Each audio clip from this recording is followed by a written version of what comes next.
10 years ago, members of one of the Special Forces units filed for divorce because of the infidelity of their wives.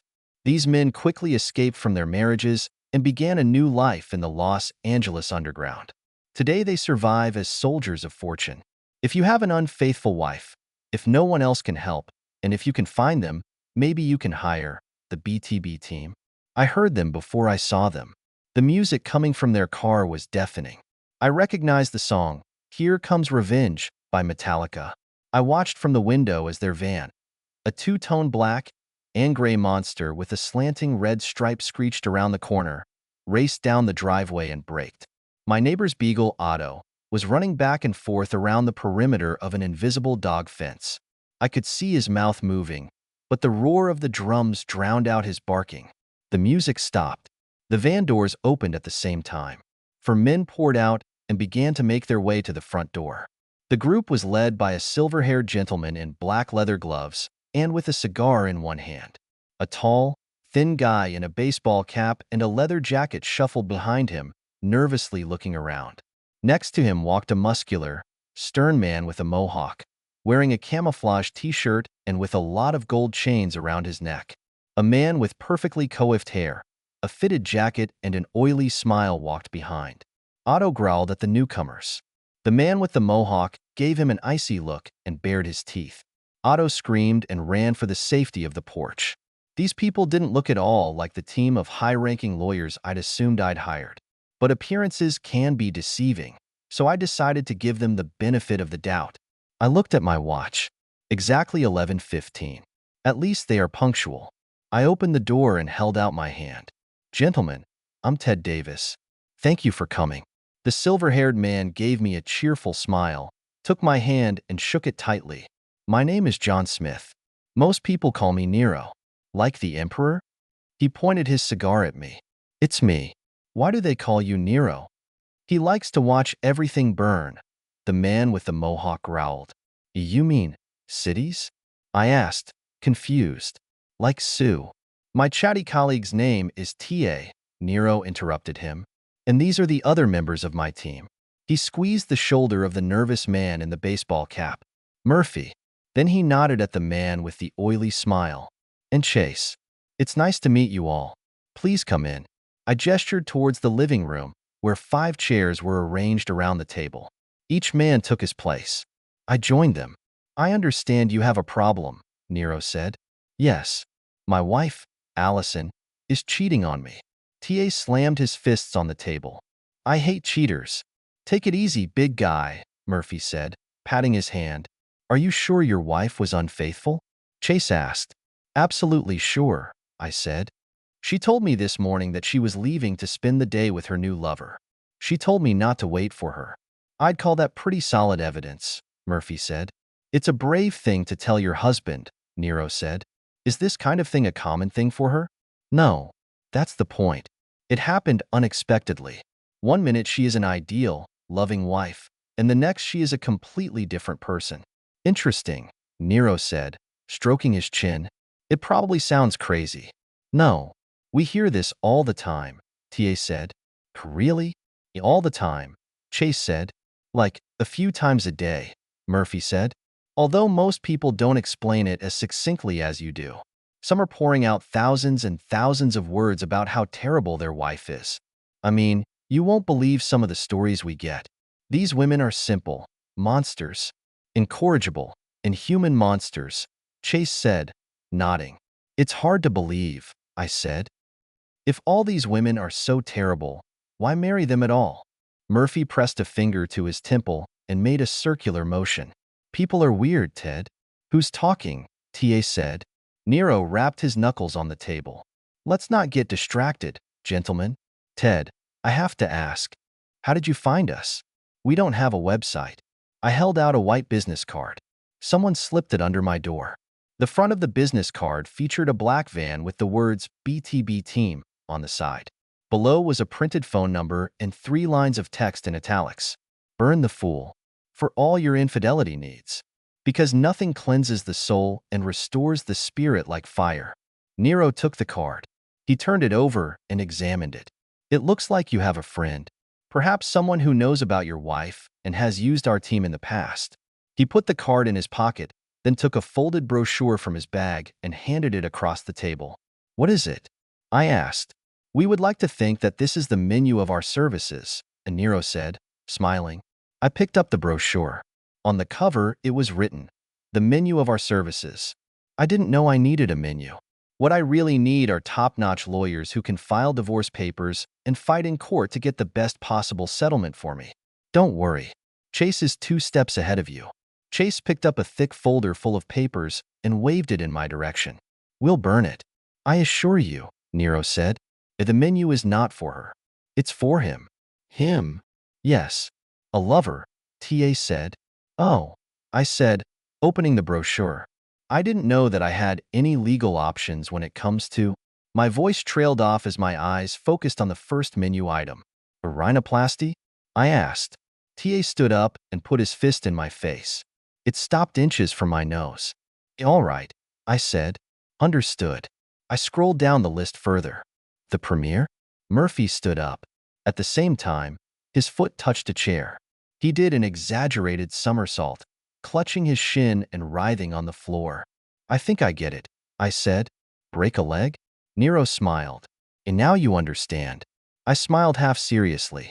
These guys definitely have a dark sense of humor. TA helped Murphy to his feet. I continued flipping through the brochure, pausing when I reached the last item in the left column. The words didn't fit in my brain. I blinked, then read them again. The snake pit? I said out loud. Not as bad as it looks, Nero said. Really? Because it sounds really bad. Are snakes poisonous? Poisonous, Murphy said. What? You mean, are these snakes venomous? Poisonous animals inject a toxin. In poisonous animals, the toxin must be absorbed. As in the case of tree climbing frogs, TA said. Murphy threw up his hands. Why do you always interrupt? Because you always take too long to explain. Really? A tree climber? These are 2 words. Couldn't you wait for me to say 2 words? 3. The poisonous frog tree climber. And no, I couldn't wait. Is this a problem? Hey guys, I said. Can't we go back to the venomous snakes? Poisonous, TA and Murphy said in unison. It doesn't matter. Will the snakes kill him? Of course not, TA said. They're not poisonous, Murphy added. They'll just scare him. And maybe they'll bite. Listen, I said. I think I made a mistake. That's not what I meant at all. We can fill the pit with boa constrictors if biting is not your style, Nero said. All snakes are not my style. I see. They are not for everyone. I'm not a fan myself. We have a wide range of other options that I think you will be interested in. He reached out and touched the middle panel of the brochure. I read the options listed in the column, and with each new horror, my jaw dropped. Ants on the scrotum? I said, perplexed. Oh, good choice, Nero said, rubbing his gloved hands together. No, I don't choose them. I ask what it is. TA looked at me like I was an idiot. What part of the word ants do you not understand? All the parts. Let me, Murphy said, pushing TA aside. Paraponera clavate, or bullet ants, are the most painfully stinging insects in the world. Their bite causes an unholy agony lasting more than 24 hours. An indigenous group in Brazil uses a natural sedative to subdue ants and then weaves it into gloves made from leaves. As part of the initiation ceremony, young people wear gloves for up to 10 minutes. We do something similar, only we weave ants into a custom-made belt for underpants, which we glue with tape. It's terrible, I said. Do you have no idea? Said TA. I feel sorry for the fool. Nero put his hand on my shoulder. It's not just about burning your wife, Ted. It's about burning her lover. And believe me, it will burn. You're all psychopaths. It's not just illegal. This is torture. Listen, Ted. Accidents happen. No, thanks, I said. Okay, what about this? Nero pointed to the option in the last column. The lava floor? Yes, Murphy said. We'll take him to an industrial foundry and tie him up on a tiny platform above a large crucible filled with molten iron. And for how long? Murphy shrugged his shoulders. For as long as it takes. How long will it take for what? Murphy just stared at me. I'm not comfortable dealing with murderers. Take it easy, Ted. We don't kill people, Nero said. And then how do you explain it? I pointed to the last menu item in the brochure. It read, cold-blooded murder.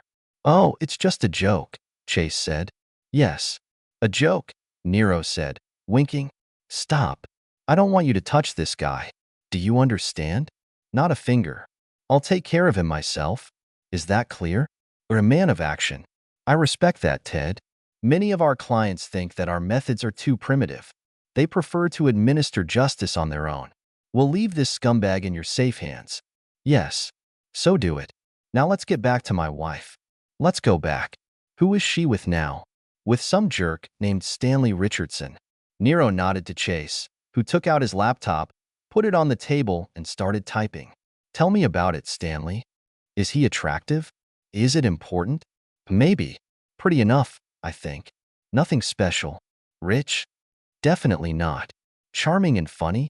He never seemed like either to me, but my wife must think so. Is he extraordinarily gifted in something? A great singer? An amazing athlete? As far as I know, no. Interesting. I wonder why your wife is looking for this man. What is it about him that attracts her so much? I have no idea. She always hated him. Maybe he's hanging like a horse? Statistically unlikely. Even if he was like that, women in a happy marriage don't break their vows just because some guy sent a photo. Are you saying that I'm not happily married? Why, yes? Yes. At least, he was. And what is lovemaking like? Tell me honestly. Fantastic. She can't get enough. Especially the last few days. She was all over me. Nero raised an eyebrow. Again, it's interesting. We don't have any reports from this area, but I'm wondering what if… He hesitated. Are you interested in what? I asked. Got it, boss, Chase said. He fiddled with his laptop and pointed to a map showing a modest one-story house. 837, Maple Street. It could be a fortified bunker, Murphy said. That's my guess, Chase said. The bunker? I said. It's a one-story ranch. To an untrained eye, perhaps. Nero got up and walked over to the laptop. He pressed his index finger against the screen. Here it is. This is our escape point. The evacuation point? Nero nodded. Wait a minute. Are you going to break in there and get Allison out? Isn't this a kidnapping or something? I hate that she's with that asshole, but she's there on her own. Not necessarily. What the hell does that mean? I'll explain later. We need to get ready now. Does your wife have a car that we can borrow? Yes. She took an Uber this morning, so her Honda Pilot is in the garage. And what? Don't worry. It's all part of the plan. But what's the plan? Trust us, Chase said. I sighed and took them to the garage. Murphy whistled as he ran his finger over my wife's shiny red car. Is this baby new? I nodded. Allison bought it last month. It'll do, Nero said. It will fit just fine. He looked at TA and smiled. Of course, we'll need Ted's permission for some modifications. Yes, said TA, modifications. Wait a minute. You're not going to cut the brake lines or anything, are you? Ted, relax. We can act outside the law, but we're not going to kill your wife. Okay. It's just that when he said modifications, you raised your eyebrows and smiled eerily. I twisted my face into a manic grin to show him what I meant, after which TA nodded and smiled an even more creepy smile. Therefore, I assumed that the modifications have some sinister connotation. Stop reading so much about everything. Yes, of course. But I think it's necessary to repeat that I don't want my wife to get hurt. I just want her to pay for the affair as part of an unpleasant, but legal and completely impartial divorce. Noted. Now, can we have some privacy? We have a lot of work to do. I went back to the kitchen and started looking for local divorce lawyers, because the guys in my garage are clearly crazy. For the next 5 hours, I endured a cacophony of deafening sounds. Banging and clanking, banging and grinding, drilling and sawing, terrible metal clinking, and a sound like frying bacon, which I knew could only come from arc welding. Several times I got up from my chair to find out what the hell was going on, but each time I sat back down, deciding that I didn't want to know anything. Finally, the sounds died down. The door connecting the house and the garage creaked open, and Murphy's greasy face appeared in the crack. Would you like to see it? he asked with a big smile on his face. Not really. I went to the door and stared at what had once been my wife's pilot. In its place now stood what can only be described as a miniature tank. I don't know where they found so much scrap metal, but slabs of it were welded or bolted to almost every centimeter of the pilot. Even most of the car windows were covered with metal. The door from the freezer of our garage was torn off and attached to the front grille of the car, along with pieces of what used to be our washing machine and dryer, forming an improvised ram. The car was Frankenstein's hideous monster, a physical manifestation of the madness seething in their twisted minds. All four men stood proudly in a circle around the car, probably expecting me to appreciate their work and share my comments. I shook my head. I don't have the words. Your face speaks for itself, Nero said, grinning. You're welcome. I sighed. Chase, let's make sure that the documents for the division of property indicate that the pilot remains with my wife. It will be done, Chief. We boarded the car for a 15-minute drive to Stanley's house. Tia got behind the wheel, and Murphy drove in the passenger seat next to the driver. I was sitting in the front row next to Nero. Chase was sitting in the back, humming some cheerful tune that I didn't quite recognize. It sounded like a theme from some old TV show. The others in the van seemed to know her, because after a few seconds they joined in. For 3 miles I sat in stony silence, surrounded by a group of joyfully buzzing hooligans. Are you going to tell me what the plan is? You won't believe me if I tell you, Nero said. Maybe it's true. Stanley's house stood at the end of a long dirt road. He didn't have any neighbors, which was lucky, because the sight of our van would almost certainly convince them to call the police. When we arrived at the house, the pilot began to pick up speed. Hey, slow down, I said. It's right ahead. Don't teach me how to drive. Tia said. Murphy turned his head and gave me a dark look from the front seat. He hates it, he whispered. The car switched gears and sped even faster down the dirt road. If you don't slow down, you can skip it, I said.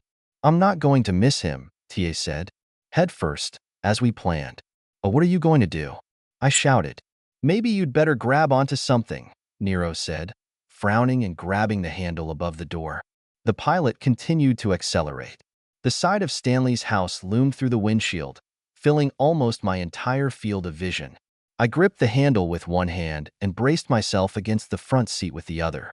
Knock, knock, Murphy shouted. The seatbelt slammed into my chest, and an explosion of sound flooded my ears. The car crunched to a stop halfway into Stanley's house. The air was filled with dust from fragments of bricks and drywall. I got out of the car, coughing and patting my body with my hands, checking for damage. Everything seemed to be in one piece. I looked at my surroundings. Naked from the waist down, Stanley was sitting on a large, sectional sofa in the center of the room. There were 4 women around him in various states of undress. One of them was Allison. All 5 of them froze like statues, turning their heads towards the remains of Stanley's wall, and there was an expression of utter bewilderment on their faces. He went to the couch. Stanley's eyes widened in horror. He tried to get up, but fell back onto the soft pillows. Who the hell are you? He said, leaning forward and trying to get up again. Get out of mine. Tia put his hand on his shoulder and pushed him back. Sit down, you fool. At that moment, Allison finally noticed me. Kated, what are you doing here? I shrugged my shoulders. The same as you, I suppose. I'm watching Stanley being used. Nero was standing next to the couch, looking at Stanley. He put one foot on the glass coffee table and took a cigar out of his jacket. You're Stanley, aren't you? Stanley nodded. Do you mind if I smoke, Stanley? What is it? He asked, already lighting a cigar. I'd rather you didn't do that. Nero took a drag on his cigar, then blew a thick cloud of smoke into Stanley's face. Stanley coughed. Nero gestured at the women in the room. Like Allison, they were all frantically trying to find their clothes and get dressed. You're quite popular with the ladies, Stanley. A real Don Juan, Chase agreed. Stanley didn't say anything. Nero blew another puff of smoke into Stanley's face. Why do you think that is? I don't know, Stanley said. Just lucky, I guess. Lucky. Clear. So it has nothing to do with that little thing over there? Nero pointed to the microwave oven on the kitchen table. There were pieces of green color on its iridescent surface. A circle of metal in the shape of a miniature satellite dish extended from one end of it, pointing towards the sofa. A long rod was fixed in the center of the circle. The spherical tip of the rod shimmered and pulsed like a beating heart. "What the hell is this?" I asked. "This," Murphy said, "is the reason why your beautiful and hitherto faithful wife suddenly began to copulate with Stan the man." TA picked up the brick that used to be part of Stanley's wall and walked towards the kitchen. "No," Stanley shouted. "Wait, don't." Before he could finish, TA lifted a brick over his head and brought it down. The device sparked and hissed. Its iridescent surface faded to a dull silver, and the tip of the rod stopped pulsating. Stanley groaned. "Does anyone want to fill me in?" I asked. "And what is this thing?" Nero smiled. "It is there." Or was the Martian ray? Martian? I stammered, not sure if I had heard him correctly. "Ray," Murphy said. "Very funny." "Oh, there's nothing funny about that," Chase said. "Possession of illegal alien technology violates more than a dozen different interplanetary rules. Stanley is in big trouble here. Not in our world." "Wait," I said. "Are you saying that there is life on Mars? Intelligent life?" "Yes," Murphy said. "And they use their intelligence to create a ray?" "Yes." "For earthly women?" "Yes." Allison leaned into me and pulled me into a deep kiss, running her fingers through my hair. "I've missed you, baby." She broke the kiss, bit my lower lip with her teeth, then turned to face Nero. "Hey, who is this friend of yours? He's cute." Nero took a vial of purple liquid out of his jacket and handed it to her. "Drink this," he said. "It's everything for you." "Handsome," Allison purred. "And what is this purple thing?" I asked. "The elixir of the Venusian trader," Nero said. "Instantly counteracts the effect of the Martian ray. The trick is—" "Wait a minute. Is there intelligent life on Venus too?" "Yes." "Please don't interrupt. As I said before, the trick is to take the right dose. Too much, and your wife won't want to touch you anymore." Allison threw the bottle away, drank its contents, then wiped her mouth with the back of her hand and let out a huge belch. Nero winked at me, then put his arm around Allison's waist and pulled her to him. "Why don't you try something sweeter, baby?" Allison pushed him away from her, hitting him in the face. "Get off me, you freak." She wrapped her arms around my neck. "I am a happily married woman." "Great," Nero said. "The dosage is met." Chase and Murphy circled the room, passing the same vials of purple liquid to other women, and TA used plastic fasteners to shackle Stanley's hands and feet. Nero was smiling, watching what was happening and puffing on a cigar. "I love it when a plan works." "Is that all?" I asked. "Has Allison returned to normal life yet?" "I'd give her another 24 hours, but yes, she should be fine." "What about him?" I nodded at Stanley. "The rightful owners of this little gadget will be coming to pick it up soon. I think they'll want to talk to Stanley about how he got it and why it's now broken into a dozen pieces." Stanley began to whimper softly. "Wow, I can't believe I'm going to say this, but thank you." I held out my hand. Nero shook it. "You know, we still haven't talked about paying," I said. "Oh, we're not doing this for the money. We do this because we love our job. What comes next will be a sufficient payment." "Why? What will happen next?" "The most interesting thing. Our work is not finished yet. We have one task left. Murphy, would you like to do the honor?" Murphy lumbered toward us, carrying something he'd pulled out of the trunk of the pilot. It was a long barrel with a nozzle at the end, not unlike a power washer that can be used for concrete. The barrel was connected to a cylinder attached to Murphy's back by a hose. "What is it?" I asked. "What does it look like?" asked TA. "A flamethrower." "Okay. And what exactly are you going to do with the flamethrower?" Murphy nodded at Allison. Our job?" Allison gasped and clutched at my arm. "What?" I stepped forward, putting myself between Allison and Murphy. "You can't be serious." Why does this surprise you?" Chase asked. "This is literally the first word in the name of our company." I watched Murphy turn the knob on the knob to the extra crisp position. The flame licked the nozzle. "It's pretty simple," Nero said. "She cheated on you. Now I have to pay. Step back, please. First of all, this is barbarism. Secondly, she didn't cheat. She was under the influence of a Martian ray. You said it yourself.